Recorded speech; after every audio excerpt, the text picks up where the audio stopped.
Hi guys, Ian here, and this is the KZ ZAS hybrid IEM, and it's combining one dynamic driver plus 7 balanced armatures, and the price is very competitive at $60 US.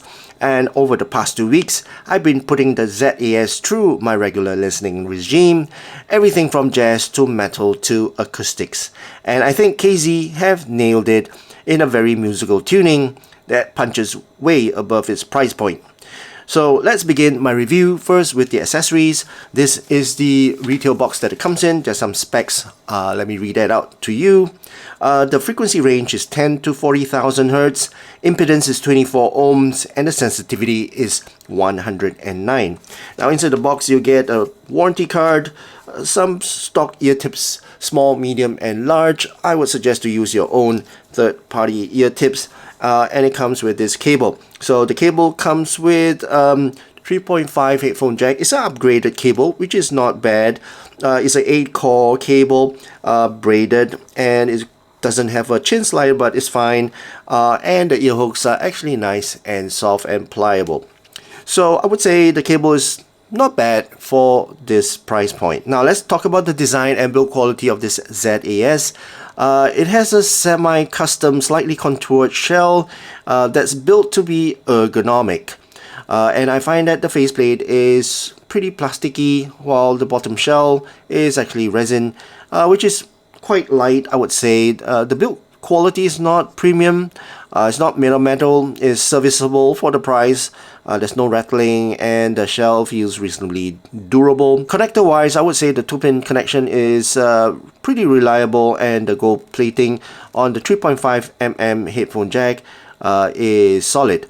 The feel, it doesn't feel luxurious, but KZ seems to focus on practicality and value rather than luxury. Now in terms of fit and comfort, after 2 weeks I found that the ZAS is quite comfortable. The semi-custom shape hugs the ear nicely with the right ear tips, and they give me a good seal. Isolation is decent, especially given the hybrid nature, enough to block out ambient noise without being claustrophobic. That being said, I experienced some discomfort after very long use of these earphones because of the shape of the inner shell, but I would say this is a minor issue. Alright, so let's talk about the sound first, the technical performance.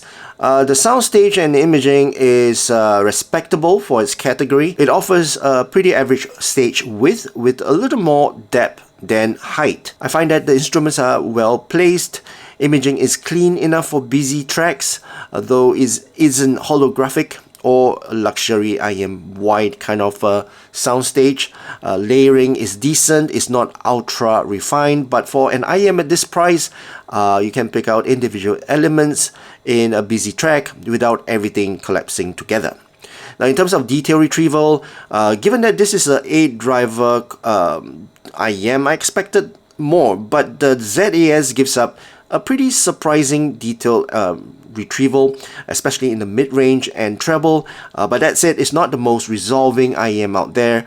Some micro details or ultra fine textures sounds a little bit too smooth for me, and the bass, while very powerful, it can also dominate and blur subtle bits of details at times, and I would say overall the detail retrieval is decent for this IEM. For the tone and timbre for this is warm, is V-shaped, the bass is very deep, low is heavy, it's got recessed mids, and it's a safe but smooth treble. So I would say the treble is not fatiguing and it avoids harshness, but overall the timbre isn't purely natural. In fact, it's warm, it's fun. You can hear a little bit of the BA coloration, especially in the mids, but it's not really unpleasant. It's enough weight for the overall tonal balance. The dynamic driver gives that low and real substance, and the BA handles the mids and the highs cleanly without too much of the brightness. So overall, I would say this is fun, warm sounding kind of tone and timbre. Alright, so let's talk about the sound signature. I'll post my graph somewhere up here. And as for the sub bass, it's very deep, very authoritative. The dynamic driver digs deep into sub-bass frequencies very well, delivering a very good rumble that is very satisfying and earth-shaking. As for the mid-bass, it's present, it's punchy, but it's not overly boomy. Control is pretty decent, though in some very fast bass heavy tracks, the decay can feel a little bit too loose for my liking. As for the mid-range, it's slightly recessed, and the vocals, for example the male and the female vocals, feels a little bit thin at times and laid back. There's some bleed from the bass, as I mentioned earlier, and that being said, the mid still retain its clarity and it doesn't feel lost in this overly bassy IEM. And as for the pinna gain, I've got a bit of a mixed feeling for this. It's inconsistent. Certain tracks highlight the upper mids and the lower treble, but it's also not extremely forward or energetic. So I would say, to me, it's a mixed bag. It depends on the track that I'm listening to. And as for the treble, it's smooth, it's not fatiguing, it's slightly laid back as well in the upmost region. There's also a decent extension. Cymbals strikes or the strings have enough shimmer up top, but it's not a sparkle monster.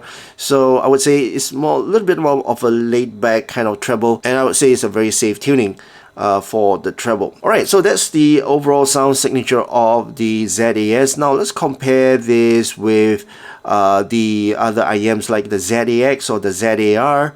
And the ZAS leans a little bit more into the deep bass than the ZAX, but it's less sharp or aggressive in terms of the treble on some of the older KZ tunings. So I would say kudos to KZ. They have tamed the treble quite a bit.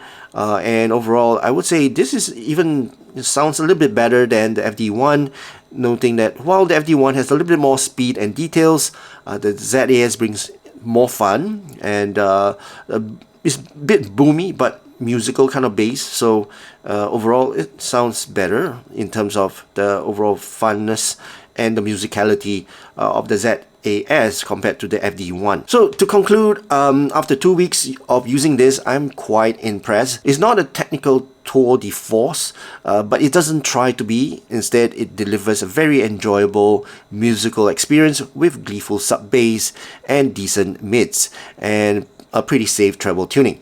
So for its price point, it punches way above its weight. And who is this for? This is for bass lovers who wants deep rumble without a harsh treble. It's also for music listeners who want an all-rounder for casual and energetic genres. And also for people looking for hybrid IEM under $120 or even $100, and that is easy to drive and it doesn't require a super powerful source. But I just want to mention that if you prioritize resolution, imaging and technical details, the ZAS may not be your endgame IEM.